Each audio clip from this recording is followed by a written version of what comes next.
Lalong umiinit ang excitement ng mga manonood para sa nalalapit na premiere ng Sigabo, ang pinakabagong premiere action drama series na pinagbibidahan ni Coco Martin at Julia Montes.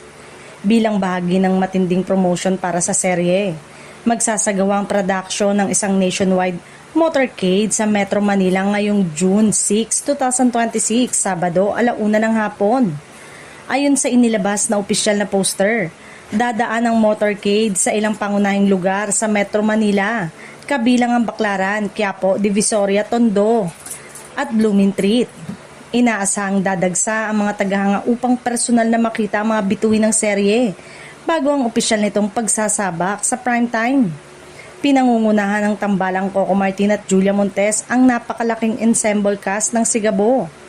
Makakasama rin nila ang ilan sa mga pinakamahusay na artista sa industriya, gaya na Edo Manzano, Joey Marquez, Carmen Martin, Chanda Romero, Irma Adlawan, JC De Vera, Ron Martin, Efren Reyes, Res Cortez, Joko Diaz, Ray Campanilla, Shet Pastrana, Gerald Napoles, Nico Natividad, Smaglas, Mamot Estroso, Mark Solis, Jan Medina, Ryan Martin, Niel Coleta, Via Antonio, Pinky Tobiano, Eric Tay, Nonong Balinan, Lito Camo, Richard Kwan, Alec Bovic, Catherine Luna, Nico Antonio at Basilio.